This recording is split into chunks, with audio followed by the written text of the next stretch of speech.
എൻ്റെ വീഡിയോകളുടെ ഒരു ടൈം എന്ന് പറയുന്നത് വളരെ കുറവാണ്. ആളുകൾ പറയുന്നത് ഇങ്ങനെ ധൈര്യം കൂട്ടണം എന്നൊക്കെ പറയാറുണ്ടെങ്കിലും എൻ്റെ മനസ്സിലുള്ളത് ഒരാൾ കാറിൽ നിന്ന് ഇറങ്ങി ഓഫീസിലെത്തുന്നത് വരെയുള്ള ഒരു സമയം കൊണ്ട് അവസാനിക്കുന്ന, അല്ലെങ്കിൽ ഒരു ലിഫ്റ്റിൽ കയറി മുകളിലെത്തുന്നത് വരെയുള്ള സമയം, അല്ലെങ്കിൽ ഒരു ചായയുടെ ഒരു സിപ്പ് കുടിച്ച് അടുത്ത സിപ്പിന് വേണ്ടി കാത്തിരിക്കുന്നത് വരെയുള്ള ഒരു സമയം കൊണ്ട് അവസാനിക്കണം. കാരണം എല്ലാവരും ബിസി ആയിട്ടുള്ളൊരു ലോകത്താണ്. വളരെ കുറഞ്ഞ സമയം ആളുകൾക്ക് ചിലവഴിക്കാനുള്ളൂ. അതുകൊണ്ട് തീരണം.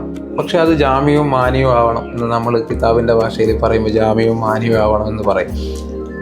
ആവണം എന്ന് അങ്ങനെയാണ് ഞാനിത് തുടങ്ങിയത്. അതുകൊണ്ട് തന്നെ നമ്മുടെ യാത്രകളിൽ പലപ്പോഴും ഞാൻ എങ്ങനെയാണ് യാത്ര ചെയ്തത്, അവിടെ എങ്ങനെ എത്തിച്ചേർന്നു എന്നുള്ളത് കുറച്ചുകൂടി ഡീറ്റെയിൽ ആയിട്ട് പറയാൻ സാധിക്കാറില്ല.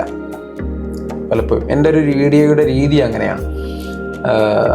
ഏത് വാഹനം ചൂസ് ചെയ്തു, അവിടേക്ക് എങ്ങനെ എത്തിച്ചേരാം, അതൊക്കെ താല്പര്യമുള്ളവർക്ക് പലപ്പോഴും ഞാൻ പറഞ്ഞു കൊടുക്കാറുണ്ട്.